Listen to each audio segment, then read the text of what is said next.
그들이 이 말을 듣고 마음에 찔려 그를 향하여 이를 갈거늘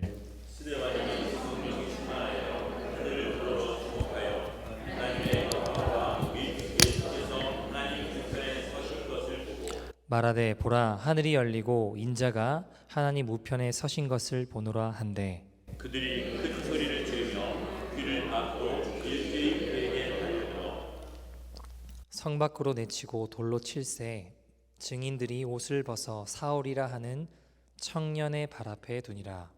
그들이 돌로 스데반이 불을 켜 이르되 주 예수여 내 영혼을 받으시옵소서 하고 같이 읽겠습니다. 무릎을 꿇고 크게 불러 이르되 주여 이 죄를 그들에게 돌리지 마옵소서 이 말을 하고 자니라. 아멘. 제가 잠깐 기도하고 말씀 전하도록 하겠습니다. 거룩하신 하나님, 감히 말씀 전하기에는 너무 죄 많고 허물 많고 부족한 자가 이 자리에 섰습니다. 하나님, 주의 은혜가 없으면, 주의 긍휼하신 손길이 없으면 종은 아무것도 할 수 없습니다.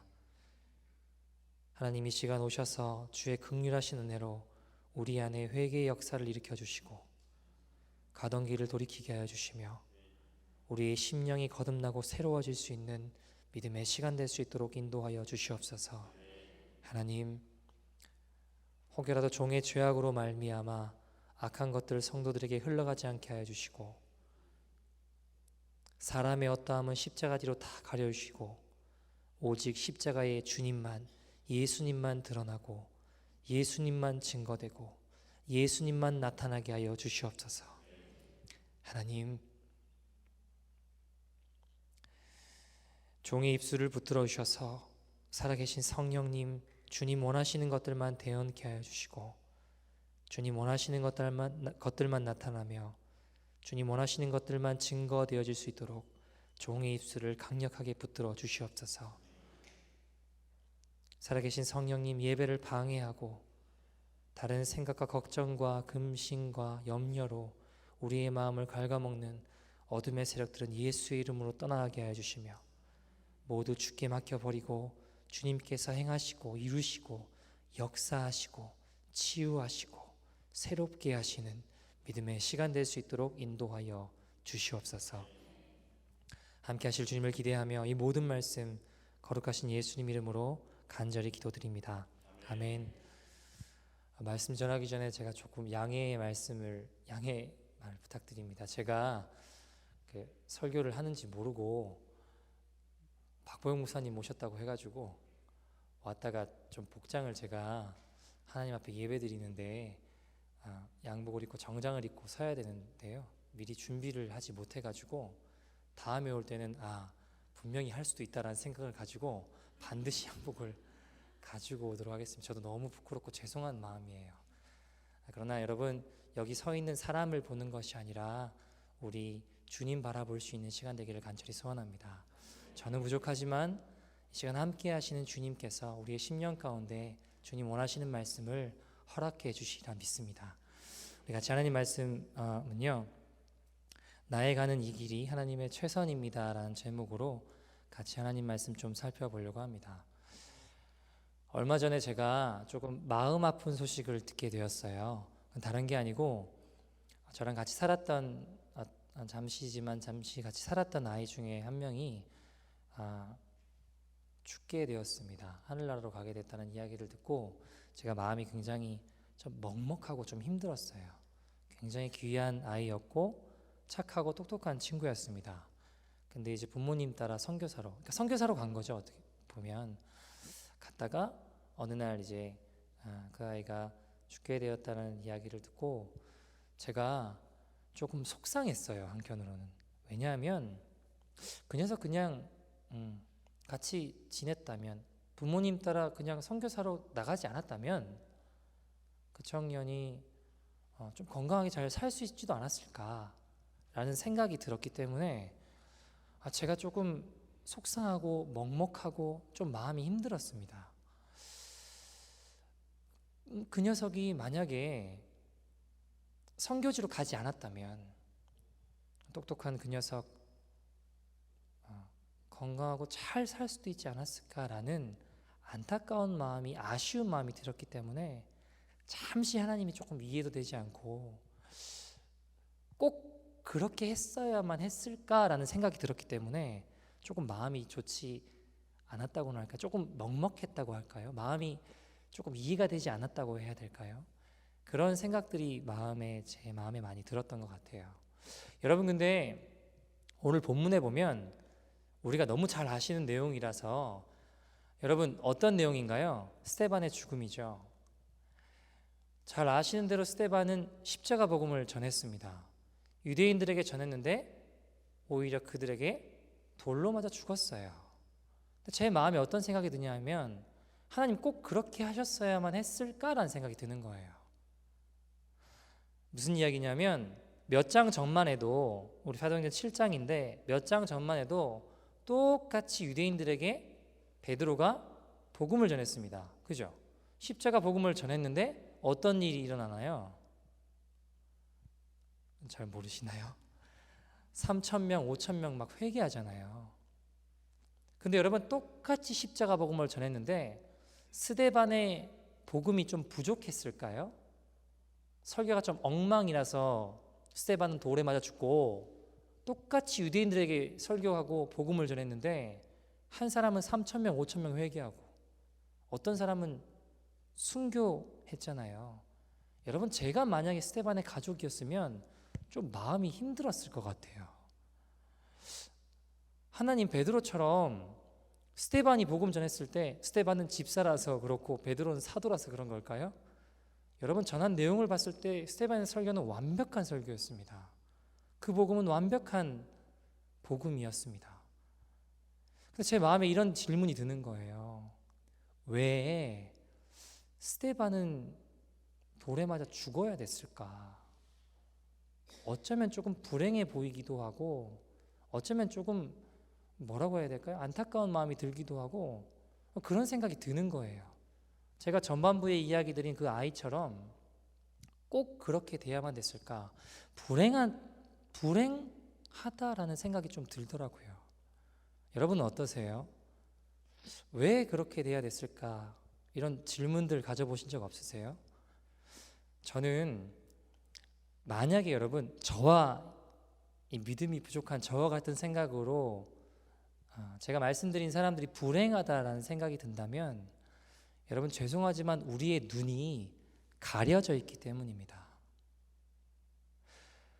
우리의 눈이 열려 하나님의 나라가 보이면 오히려 부러워해야 되는 것 같아요. 오히려 부럽다. 하늘나라에서 가장 귀한 자리에 선교사로 나간 그 아이, 또 순교한 자리, 여러분 하늘나라에서는 최고의 축복이지 않을까요?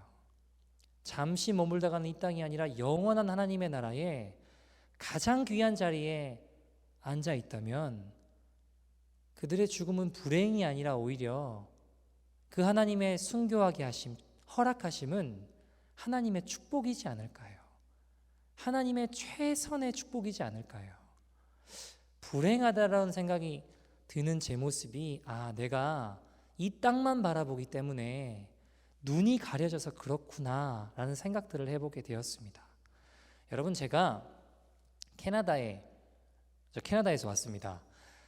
근데 캐나다에 처음 와서 어떤 분이 좀 이렇게 은혜를 베풀어 주셔서 나이아가라에 처음 가보게 되었습니다. 진짜 되게 멋있더라고요. 근데 그 이후에도 손님들이 올 때마다 저는 계속 가고 있습니다. 그래서 이제는 별로 감흥이 없어진 지 조금 오래가 됐는데, 여러분 처음 갔을 때 어떤 가이드분이 해주신 이야기가 굉장히 저한테는 인사이트가 있는 이야기였어요. 어떤 이야기였냐면, 캐나다에 이제 철새들이 있답니다. 그러니까 철새들이 따뜻할 때는 잘 지내다가 추워질 때가 되면 이동을 한대요. 어디로 갈까요? 따뜻한 남쪽으로 가는 거예요. 근데 여러분, 그 비행하는 시간이, 날개짓하는 시간이 짧을까요? 길까요? 굉장히 길겠죠. 따뜻한 데까지 가려면. 그러니까 이 친구들이 중간에 조금 쉬는 데가 있는데 그게 어디냐면 나이아가라 상류래요. 나이아가라 상류에서 잠깐 이렇게 쉬다가 다시 힘을 회복하고 다시 힘차게 날아올라서 따뜻한 남쪽으로 가게 된다라고 합니다. 그런데 그 철새들 중에 개 중에는 그 상류에 머물러 있는데 여기가 조금 힘을 얻을 수 있잖아요. 편할 거 아니에요. 그래서 마음을 좀 넉넉히 있다가 여기가 좋사오니 하고 마음을 넉넉히 있다가 깜빡 조는 친구들이 있대요. 근데 이제 계속 여기가 좋사오니 하고 깜빡 조는 친구들 중에 어떤 친구들이 발생할까요? 폭포에 떨어져서 죽게 되는 친구들이 있다라는 거예요. 저는 그 이야기를 듣고 한 가지 영적인 원리를 발견한 것이 있습니다. 뭐냐면 경유지에 마음을 두는 인생은 목적지가 아니라, 목적지는 남쪽 나라가 아니에요. 중간 경유지에 마음을 두는 인생은 곤두박질 칠 수 있겠구나 라는 생각들이 들었어요. 여러분, 목적지는 남쪽 나라임에도 불구하고 잠시 머물다 가는 경유지 나이아가라에 마음을 둬서 마음을 온통 빼앗긴 채 졸다가 죽은 그 오리들을 보면서 그렇겠다, 사람의 인생도 똑같지 않을까라는 생각들을 해봤습니다. 경유지인 이 땅의 마음을 온통 빼앗긴 채 살아가다 보면, 그래서 목적지인 하나님의 나라를 바라보지 못하면 우리의 가치관과 생각들이 정말 어쩌면 불행한 것에 붙들리고 곤두박질 칠 수도 있겠구나라는 생각들을 해보게 되었다라는 것이죠. 여러분, 오늘 본문에 보면 스데반의 인생이 정말 불행했을까요? 눈이 가려지면 경유지인 이 땅밖에 바라봐지지 않습니다. 그럼 진짜 불행해지는 거예요. 오늘 본문 한번 56절 말씀 한번 보실래요? 56절 말씀입니다. 같이 한번 읽어볼까요? 56절입니다. 시작. 하늘이 열리고 인자가 하나님 우편에 서신 것을 보노라 한데, 여러분, 우리가 하늘이 열렸어요. 지금 스데반에게, 그죠? 하나님의 나라가 보이는 거예요. 그런데 여러분, 이게 재밌는 현상인데 뭐냐면 예수님이 지금 어떻게 하셨다고 하나요? 인자가 어떻게 하셨다고 하나요? 하나님 우편에 서셨다라고 이야기를 해요. 우리가 보통 하나님의 어린 양에 대해서 이야기를 할 때 하늘 보좌에 뭐라고 이야기하죠? 앉으신이라고 이야기하지 않나요? 하늘 보좌에 앉으신 어린 양, 하늘 보좌에 앉으신 예수님이시잖아요. 근데 여기 오늘 본문에 보니까 그분이 일어나셨대요. 스데반을 보고 일어나셨대요. 여러분, 이 표현은 성경을 통틀어서 요한계시록에 한 번 나오고 여기 한 번 나와요. 두 번밖에 나오지 않아요. 여러분, 그분이 스데반을 보시면서 벌떡 일어나셨대요. 우주의 왕이고 만왕의 왕이신 그분이 벌떡 일어나셨대요. 왜요? 누구 때문에요? 스데반 때문에요. 여러분, 한 나라의 대통령이 저와 여러분 가족을 만나러 만약에 백악관에서 나왔다. 가문의 영광은 아니겠지만 어쨌든 대단히 귀한 일이지 않을까요? 트럼프가 나 만나러 오겠다고 하신 분 없으시잖아요, 그죠? 그런 분 없으실 거 아니에요. 그런 일만 있어도 엄청 가슴이 뛰고 두근거리고 대단한 일이잖아요. 한 나라의 대통령이 나를 만나준다고 해도, 그래서 벌떡 일어나 나왔다고 해도 그거 어마어마한 일이지 않나요? 영광이지 않나요? 뭐 아닐 수도 있겠지만 가문의 영광이라고 이야기하는 분들도 계실 수도 있어요. 근데 여러분, 이거는 4년하고 끝나고 5년, 8년하고 끝나는 대통령이 아니라 그냥 한 나라의 왕, 대통령 정도가 아니라 만왕의 왕이신 그분께서 저와 여러분을 창조하시고 인류의 구원자이시며 모든 존귀와 영광을 받으시기에 합당하신 그분께서 지금 앉아 계신 게 아니라 벌떡 일어나셨다는 거예요. 그 하늘문이 열리는 것을 누가 본 것입니까? 스데반이 본 거예요. 여러분, 이런 영광을 보게 된 자라는 거예요. 스데반이 불행할까요? 저는 그렇게 생각하지 않습니다. 여러분, 만약에 우리가 천국에 올라갔어요. 스테반을 만났습니다. 근데 아이고, 너무 속상해하지 마세요. 얼마나 힘드셨어요. 어깨를 이렇게 치시면, 그럴 분 있으십니까? 그럴 분 없다라고 생각해요. 어쩌면 너무 존경스럽고 가까이 하기엔 너무 가슴이 뛸 만큼 부러움의 대상이지 않을까요? 왜요? 하나님의 나라가 보이는 인생이었기 때문입니다. 목적지가 보이는 인생이었기 때문이에요. 여러분, 제가 캐나다에서 목회를 하는데 저는 이제 아직 박보영 목사님 늘 그러시잖아요. 저희는 병아리예요. 병아리. 부족한 게 너무 많습니다. 실수도 많고요. 어떻게 나 같은 사람이 목회하는데 성도님들이 함께 하실까 참 감사하고, 우리 교회는 나만 똑바로 하면 되겠다는 생각을 늘 가지고 있어요. 근데 제가 꿈꾸는 목회가 있을 거 아니에요. 그래도 여러분, 저희 목사님 박보영 목사님 늘 하시는 이야기 중에 이 땅에서는 미련해도 하늘나라의 가장 귀한 자가 되게 해달라고 이야기하시잖아요. 저 그런 거 늘 꿈꾸거든요. 전 정말 우리 교회 성도님들 솔직하게 이야기를 많이 해요. 여러분, 예수 믿는다고 해서 여러분 다 부자 된다, 저는 그거 개런티 못한다. 죄송하지만, 왜냐하면 그럴 수도 있고 아닐 수도 있기 때문에 이거는 나 개런티 못한다. 복음이 아니니까. 그러나 내가 확실히 개런티 할 수 있는 거는 하늘나라의 가장 귀한 자가 되게 하는 거, 딱 그거는 내가 꿈꾸기 때문에 우리 그 길은 꼭 같이 걸어갔으면 좋겠다. 늘 그렇게 이야기하는 것 같아요. 한 성도님이 뇌종양에 걸리셨어요. 그러니까 저희 교회 다니시는 분은 아니셨고 길에서 전도한 분입니다. 처음 그분의 집을 신방 갔을 때 되게 힘들었어요. 남편분이 막 약간 왜 왔냐는 식으로 막 요리를 하시는데 막 아무튼 좀 싫어하셨어요. 그런다고 해서 제가 포기하진 않을 거 아니에요. 영혼인데. 또 가서 예배드리고 기도해드리고 박보영 목사님 설교 들어보라 그러고, 아무튼 이제 열심히 전도했는데 어느 날 이분에게 회개의 은혜가 임했습니다. 여러분, 처음 만났을 때 얼굴에 죽음의 그림자가 있다고 할까요?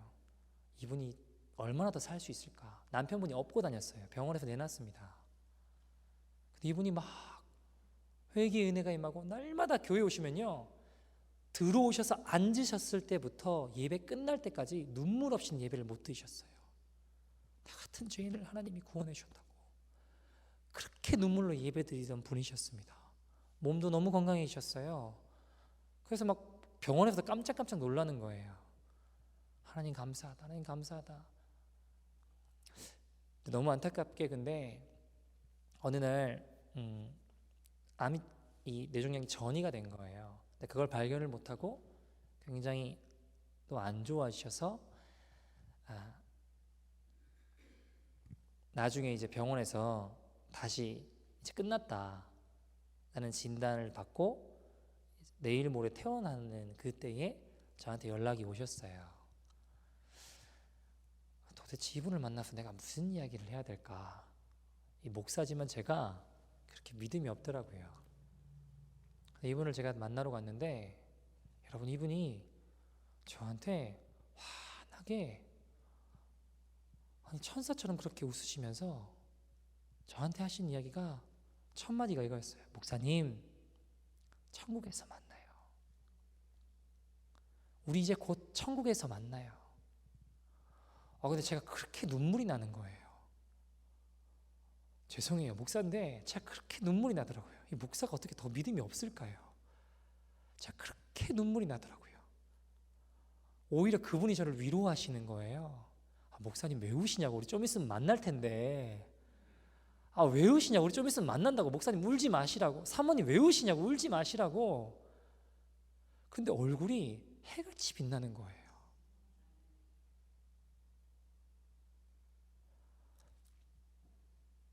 그러면서 기도해드리고, 네, 성도님 우리 꼭 천국에서 만나요. 그렇게 같이 기도해드리고 예배드리고 그분 하나님의 나라로 갔습니다. 여러분, 그분이 이런 이야기를 저한테 하더라고요. 목사님, 저는 사람들은 뇌종양 걸린 게 불행이라고 이야기할지 몰라요. 근데 저는 이게 축복이에요. 왜냐하면 뇌종양에 걸리고 나서야 비로소 내 인생이 마지막 때에 목사님을 만나고 성도님들을 만나고 하나님을 만났기 때문이에요. 그래서 내 인생의 가장 큰 축복은 뇌종양이에요 라고 이야기를 하더라고요. 여러분, 어떻게 이런 이야기를 할 수 있을까요? 하나님의 나라가 보이는 눈이 열린 거예요. 경유지 이 땅만 바라보는 것이 아니라 하나님의 나라를 바라보는, 목적지를 바라보는 눈이 열렸기 때문에 그분은 이런 뇌종양도 하나님의 허락하심이 축복이다라고 이야기할 수 있는 것입니다. 여러분, 우리가 믿음의 길을 걸어가면서 때로는 힘겨운 일도 겪고요, 어려운 일도 겪고요, 많은 여건과 상황들을 만납니다. 근데 그때마다 우리가 하나님의 이 허락하심이 최선이다, 축복이다 고백할 수 있을까요? 저는 나이가 때론 힘들고 어려운 일도 많아요. 그러나 여러분, 나에 가는 이 길이 하나님의 최선이라는 믿음이 제 안에 있습니다. 나에 가는 이 길이 하나님의 최선이다. 때로는 어려움도 겪고요, 핍박도 받고요, 여러 가지 어려운 일도 겪어요. 그러나 그때마다 하나님 내게 최고의 길을 허락해 주셨다는 믿음이 제 안에 있어요. 여러분, 제가 하나님의 허락하심이 최선임을 신뢰하는 인생들이 성경에 믿음의 고백을 많이 하더라고요. 욥 한번 생각해 보실래요? 욥이 어떤 일을 겪었나요? 제가 너무 어려운 질문을 드리는 건가 봐요. 여러분, 욥의 고난을 생각해 보실래요? 가족들을 잃었습니다. 온 재산을 다 잃어버렸어요. 근데 그는 하나님을 원망하지 않고 찬양해요. 뭐라고 하나요? 주신 이도 여호와시오, 거두신 이도 여호와시니 여호와의 이름이 찬송을 받으실지니라. 여러분, 그는 입술로 범죄하지 않았다라고 했습니다. 욥은 하나님의 허락하신 이 모든 상황이 하나님의 최선임을 믿었어요. 분명한 믿음이 있었습니다. 다윗은요, 평생의 소원이 하나님의 성전을 짓는 거였습니다. 그런데 여러분, 하나님이 허락하셨나요? 안 하셨나요? 허락하지 않으시는 거예요. 그래서 다윗이 하나님 어떻게 나한테 이러실 수 있냐고, 하나님 내 평생 소원이 뭔지 모르시냐고, 하나님 내가 어떻게 살았는데 나한테 이러실 수 있냐고 했나요? 아니요, 여러분. 다윗은 그것이 내 평생의 소원이었다고 할지라도 모든 성전을 지을 준비를 다 해놓고 예하고 그것을 자기가 짓지 않았어요. 왜 그랬을까요? 하나님께서 허락하시지 않으면 그것이 하나님의 최선이라고 믿은 것입니다. 왜 짓지 않았습니까? 하나님 짓지 말라고 하니까요. 사랑하는 여러분, 하나님이요, 때론 어떤 말씀을 하실 때 어려운 하나님 말씀 앞에 순종하는 것도 대단한 일이에요. 그죠? 그것도 보통 일은 아니잖아요. 근데 여러분, 만약에 내가 정말 하고 싶은 일이 있는데 하나님 하지 말라고 했을 때 그것을 순종하는 것 또한 대단히 귀한 일입니다. 다윗도 그랬습니다. 여러분, 요셉도 자기를 죽이려고 했던 형들에 대해서 어떻게 했나요? 어떻게 나한테 그럴 수 있냐고 다시 만났을 때 다 매달아라 그렇게 했나요? 그러지 않았어요. 용서하고 말고가 아니었다고요. 왜요? 하나님께서 하신 일이라고 믿었기 때문이에요. 하나님께서 하신 일이면 그것이 최선이고 최고의 축복이라고 믿었기 때문입니다. 여러분, 아무리 믿음이 있고 비전이 있고 헌신이 있어도 하나님의 허락하심이 최선이다 라는 자세를 우리가 가지지 않는다면 하나님의 역사는 이루어질 수 없습니다. 불평하고 불만하고 하나님의 역사는 이루어질 수 없습니다. 예수님께 순종하기만 하면 그것이 때로는 패배한 것 같고요, 다 꺾어진 것 같아도 그로 인해 엄청난 역사들이 일어나게 되는 것입니다. 사랑하는 여러분, 하나님의 허락하심은 언제나 최선입니다. 우리는 분명한 자세를 가져야 됩니다. 예수님과 함께라면, 그분과 함께라면 차라리 실패하는 편을 택하겠다라는 자세를 우리가 가져야 됩니다. 그게 진짜 믿음이에요. 여러분, 제가 지난주에 너무 감사하게 금요일에 이렇게 제가 동성애 축제 나가는 거를 놓고 같이 모여서 기도해 주셨다고 들었어요. 여러분, 너무 감사합니다. 저는 그 기도의 능력들을 경험을 했습니다. 제가 올해 4년째 나갔거든요. 4번째 나갔어요. 캐나다 오자마자 나가서 벌써 4번째 나가게 된 거예요. 동성애 축제할 때 피켓을 들고 처음에 나갔을 때는요,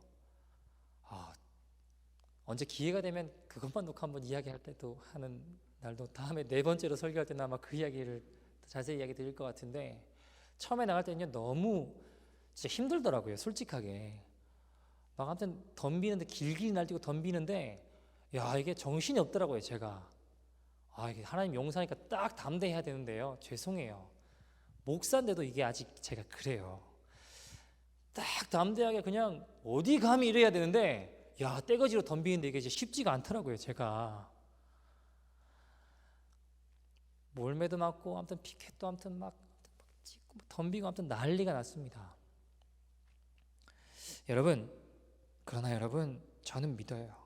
매 맞아도 하나님이 허락해 주셨다면 그건 최선입니다. 힘겨움을 겪고 어려움을 겪어도 그것이 주님이 허락하신 거라면 최선입니다. 언제나 하나님의 허락하심이 내 인생의 최고의 축복이기 때문입니다. 여러분, 제가 포기하지 않고 둘째 해도 나가고 세 번째 해도 나가고 이번에 4번째로 나간 거예요.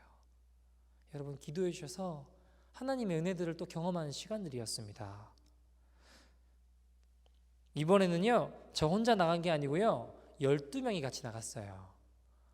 근데 든든하더라고요. 물론 사람을 의지하는 건 아니에요.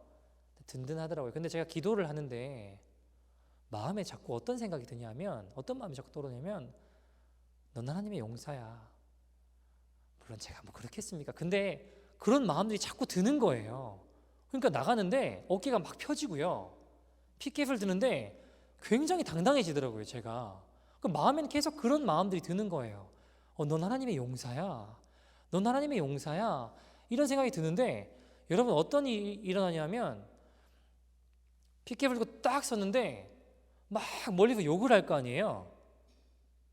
근데 가까이 막 오면 눈을 못 마주치고 가더라고요. 그냥 가까이 오지를 못해요. 물론 제 옆에 다른 사람들에게는 막 뭐라고 하기도 하고 뭐 조롱도 하고 하는데, 제 앞에 와서는 누구도 말도 못 걸고요, 눈도 못 마주치고요, 조롱 하나 못 하더라고요.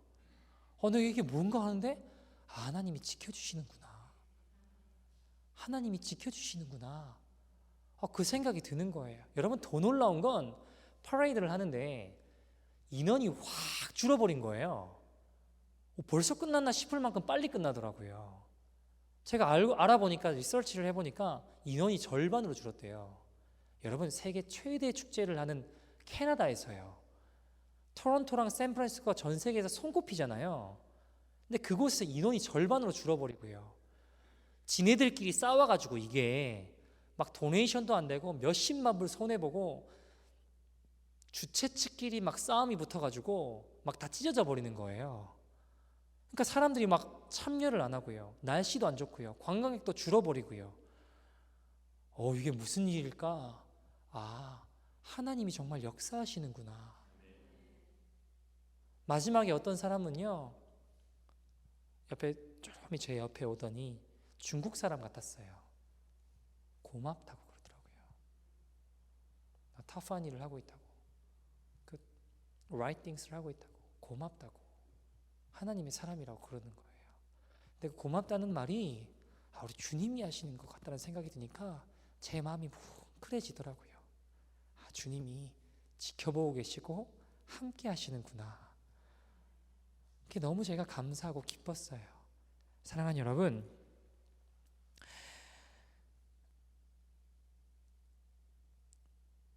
제가 어떤 이들에게 이런 은혜가 임할까요? 만약 제가 너무 무섭다고, 너무 힘들다고 포기했다면 이런 하나님의 역사하심은 경험하지 못했을 것입니다. 아무 교회도 나오지 않아요. 어떤 교회도 나와서 외치지 않아요. 왜 나갈까? 쉬운 길도 있잖아요. 그죠? 안 나가면 되잖아요. 그냥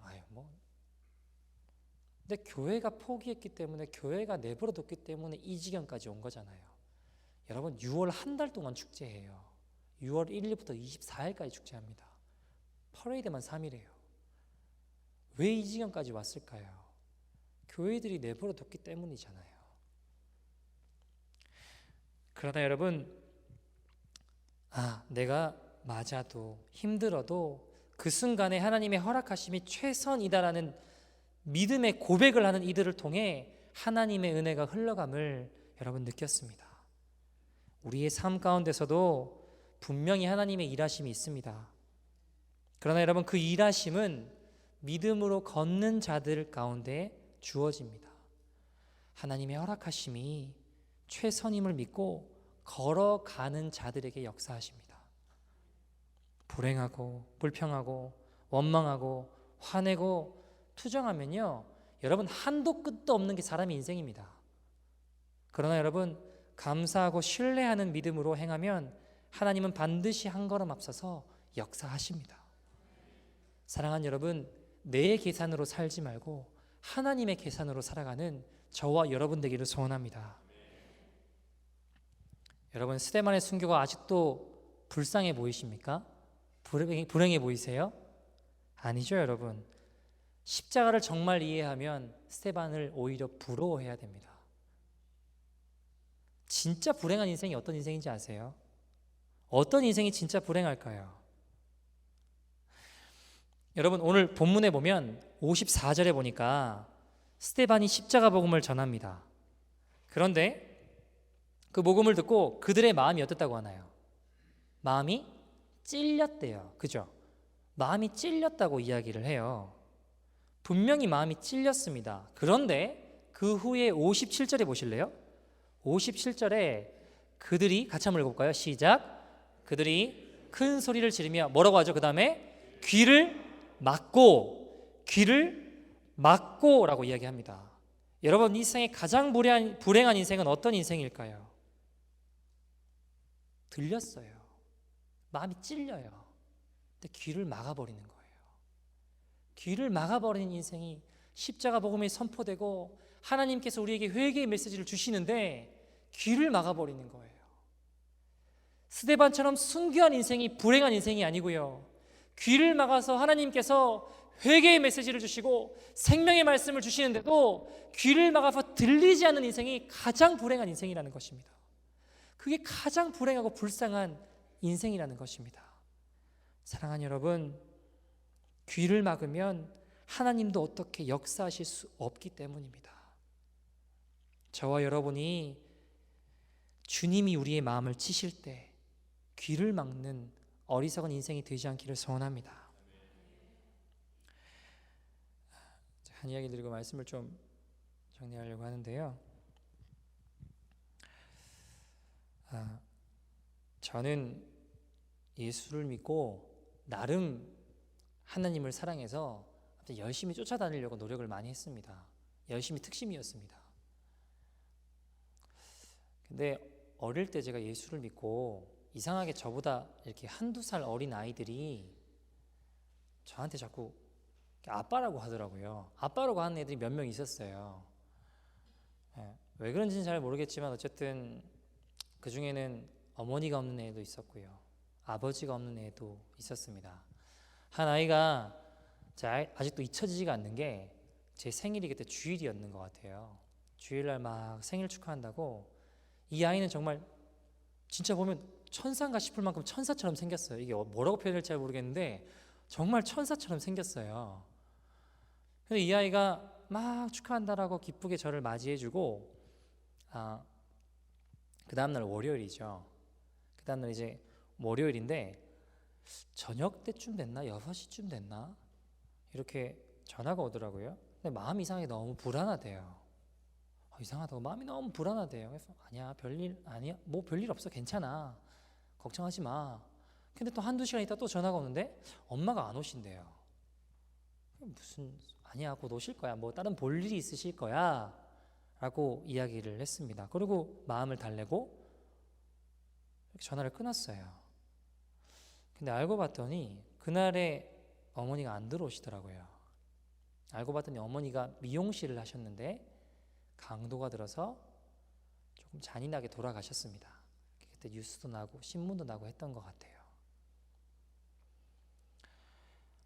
제가 그 소식을 전해 듣고 믿겨지지가 않는 거예요. 너무 믿겨지지가 않는 거예요. 장례식장에 갔습니다. 도저히 그 아이 눈을 제가 못 바라보겠더라고요. 까만 상복을 입고 아직도 제가 잊혀지지가 않는데 까만 상복을 입고 어떻게 하다가 눈이 마주치자마자 하고 울기 시작하는데 닭독 같은 눈물을 막 흘리면서 제 눈을 보자마자 그 까만 상복을 입은 그 어린아이가 막 울기 시작하는데 제가 그때 진짜 마음이 무너지더라고요. 너무 마음이 왜냐하면요 이 아이에게는 이 여자아이에게는 엄마가 이 아이 인생의 전부였거든요. 이 아이의 꿈은 이 엄마 같은 사람이 되는 게 꿈이었던 아이예요. 어머니가 굉장히 신앙이 좋으셨거든요. 무슨 일이든지 간에 엄마한테 쪼놈이 가가지고 엄마 오늘 학교에서 이런 일이 있었고요. 이 친구 이런 일이 있고 교회에 갔다 오면 엄마 교회에 이런 일이 있었고요. 저런 일이 있었고요. 늘 엄마랑 상의하고 이야기하고 모든 인생의 포션들이 엄마였던 아이였어요. 그 아이 인생의 전부였고 롤 모델이 엄마였습니다. 근데 그 어머니가 돌아가신 거예요. 이 아이가 집에 돌아와서 제가 집에 돌아왔다는 생각을 했을 때 더 마음이 괴로운 게 뭔지 아세요? 어머니의 빈자리가 느껴질 때마다 이 아이가 또 얼마나 힘들까. 도시락을 자기가 싸야 돼요. 집안 청소를 자기가 해야 돼요. 근데 여러분 제가 더 속상했던 게 용의자로 누가 지목된지 아세요? 아빠가 지목되는 거예요. 이 아이가 그 소식을 듣고 더 힘들어하더라고요. 막 우는데 제가 진짜 어떻게 해야 될까? 어떻게 해야 될까? 같이 울고 같이 울어주고 기도하고. 아버지랑 남동생은 믿음이 없었어요. 별로. 방황을 하더라고요. 원래 믿음이 없었죠. 근데 이 아이만 믿음이 있어요. 하나님 붙잡고 하루하루 이겨내는 거예요. 그런데 여러분 어느 날 이 아이가 기도하다가 저한테 제가 평생에 잊혀지지 않는 한마디를 했어요. 기도하다가 저한테 무슨 이야기를 하냐면 아빠 그러고 저한테 하나님께서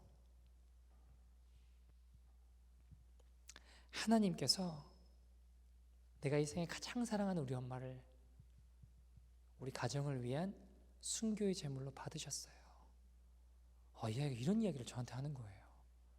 여러분에게 상식적으로 납득이 되고 이해가 됩니까? 근데 이 아이가 기도하던 중에 갑자기 눈물을 닦고 가만히 저한테 아빠 하나님께서 우리 엄마를 우리 가정을 위한 순교의 열매로 받으셨어요. 그런 고백을 하더라고요.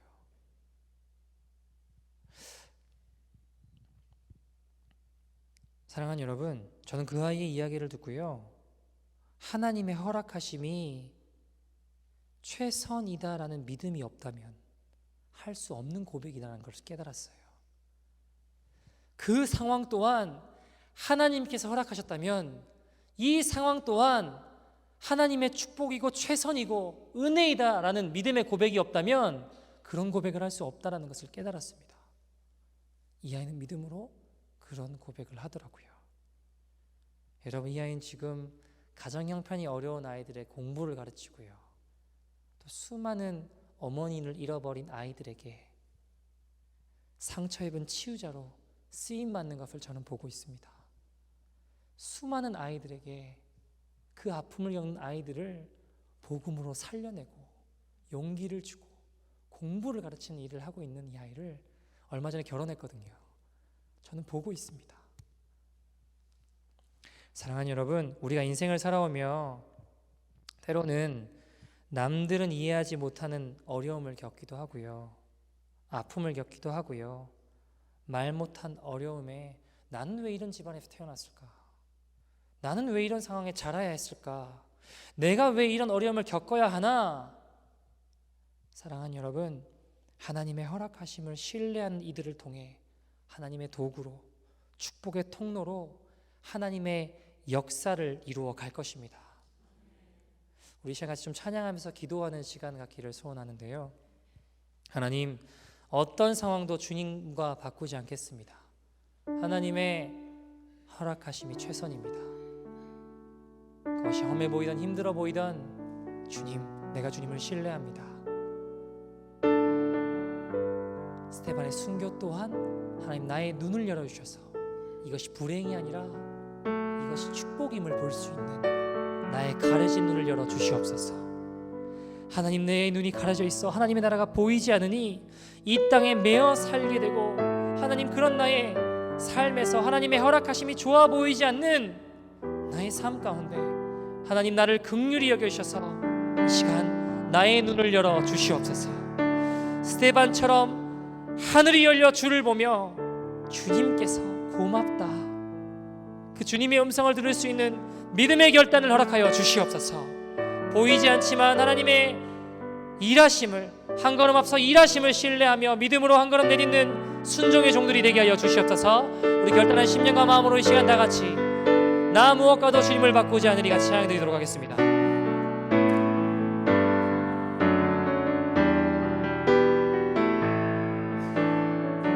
나 무엇과도 주님을 바꾸지 않으리.